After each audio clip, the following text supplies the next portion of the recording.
Hello दोस्तों, स्वागत है आप सभी का फिर से वाईफाई रिपोर्ट में। दोस्तों, आज के वीडियो में हम बहुत ही खास इन्फॉर्मेशन आपके साथ शेयर करने वाले हैं। जी हाँ दोस्तों, आज के वीडियो में हम हमारी इंडियन आर्मी में जो कमांडोज होते हैं उनकी बात करेंगे। जैसे कि हमने हमारे पिछले वीडियोस में पैरा कमांडो के बारे में आपको पूरी डिटेल गाइड बताई थी, आज की वीडियो में हम बात करेंगे एनएसजी के बारे में। जी हाँ, एनएसजी कैसे बनते हैं, यानी ब्लैक कैट कमांडो कौन होते हैं, इनकी ट्रेनिंग किस तरह से होती है, इसके बारे में। दोस्तों, इनके ब्लैक कैट कमांडो के बारे में हम पूरी सीरीज आपके सामने जरूर लाएंगे। इसके लिए सबसे पहले आप हमारे चैनल को सब्सक्राइब कर लीजिएगा, नए हैं, और साथ ही अगर आप इस वीडियो को ज़्यादा से ज़्यादा लोगों के साथ शेयर करेंगे तो ये बहुत अच्छा होगा। नोटिफिकेशन बेल को दबाए बिना कहीं ना जाएं। दोस्तों, जब भी देश के एलिट कमांडोज का नाम आता है, सबसे ज़्यादा सिपाही कहे जाने वाले एनएसजी या ब्लैक कैट कमांडोज का नाम ज़रूर आता है।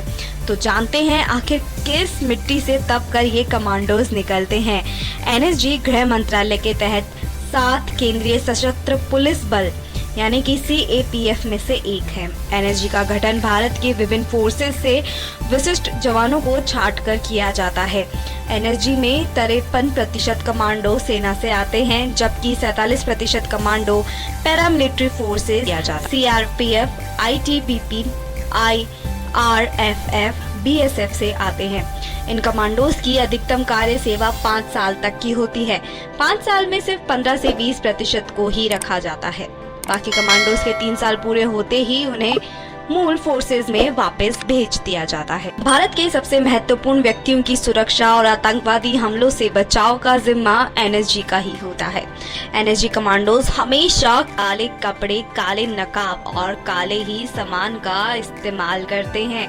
उनकी पहचान उनके ब्लैक कलर के कॉस्ट्यूम्स से होती है, इसलिए इन्हें ब्लैक कैट कमांडो कहा जाता है। साल 1984 में एनएसजी का गठन किया गया था। अति विशिष्ट लोगों की सुरक्षा के अलावा आतंकवादी हमलों से बचाव का जिम्मा भी एनएसजी पर होता है। एनएसजी का ध्येय वाक्य है, सब के लिए एक और एक सबके लिए। इन कमांडोज की ट्रेनिंग बहुत टफ होती है, जिनका सबसे बड़ा मकसद ये होता है कि योग्यतम लोगों को चयन कर सके। सीधी भर्ती एनएसजी में नहीं होती है। इसकी ट्रेनिंग के लिए भारतीय सेना और अर्धसैनिक बलों के सर्वश्रेष्ठ जवानों को ही चुना जाता है।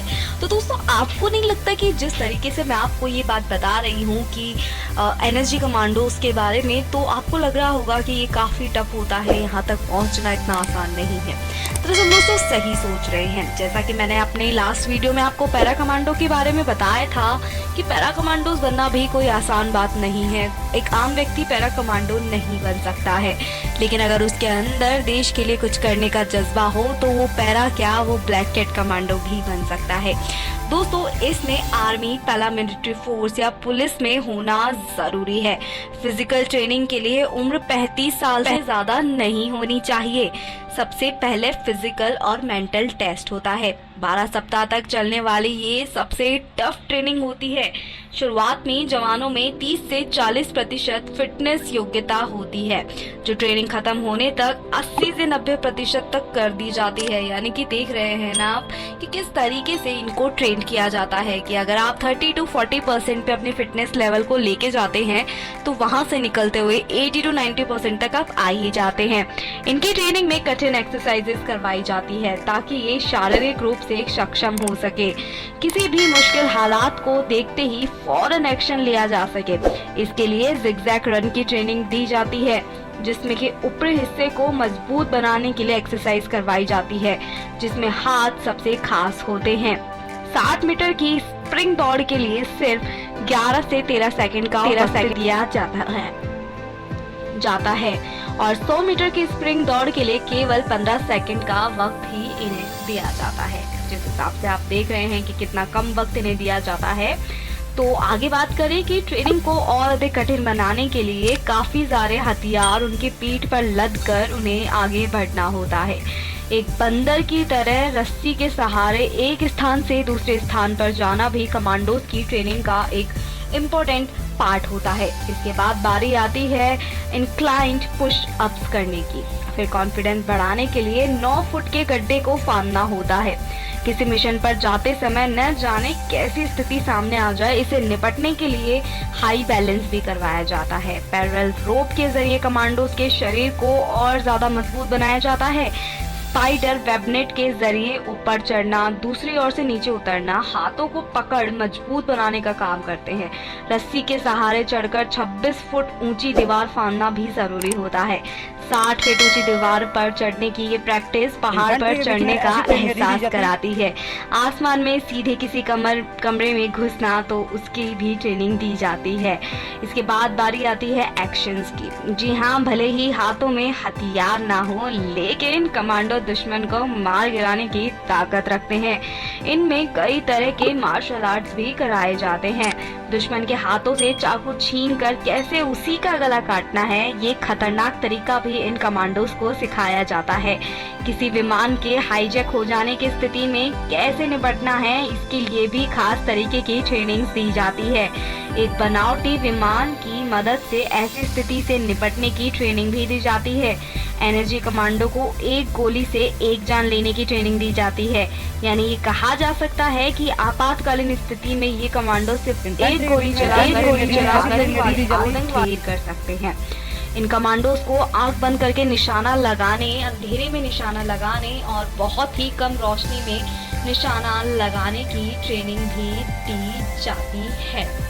आगे बात करें तो बैटल असॉल्ट और ऑप्टिकल फोर्स और CTCC counter terrorist condition forces का उन्हें ट्रेन किया जाता है। एनर्जी कमांडो को आग के बीच गुजरते हुए मुकाबला करने और गोलियों की बौछार के बीच गुजरकर अपना मिशन पूरा करने की ट्रेनिंग दी जाती है। इतना ही नहीं, हथियार के साथ और हथियार के बिना दोनों तरह के मुकाबले के ट्रेनिंग उनको बराबर दी जाती है। सबसे महत्वपूर्ण बात यह है कि ड्राइविंग एनर्जी की सुरक्षा व्यवस्था का अभिन्न अंग है। इनमें से कुशल ड्राइवर चुनने के लिए अलग से प्रक्रिया अपनाई जाती है। और तो और इनको खतरनाक रास्तों, बारूदी सुरंग वाले रास्ते, हमलावरों से घिर जाने की स्थिति में ड्राइविंग की ट्रेनिंग दी जाती है। देश का इकलौता नेशनल बॉम्ब डेटा सेंटर भी एनर्जी के पास ही है। इस सेंटर में आतंकवादियों के द्वारा किए गए बॉम्ब धमाकों और अलग अलग आतंकी गुटों के हमला करने के तरीकों की रिसर्च की जाती है।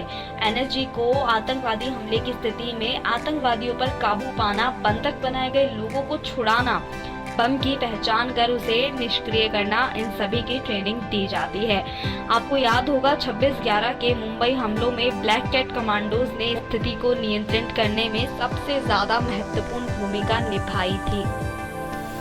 तो दोस्तों, इस तरह से बनते हैं कुछ हमारे ब्लैक कैट कमांडोज। दोस्तों, मैं उम्मीद करती हूँ कि मैंने जो भी जानकारी आपको दी है आपको अच्छी लगी होगी। अगर आप में ब्लैक कैट कमांडो बनने का जज्बा है या अपने देश के लिए कुछ करने का जज्बा है, तो सबसे पहले आप अपने अंदर उस जज्बे को बढ़ाइए।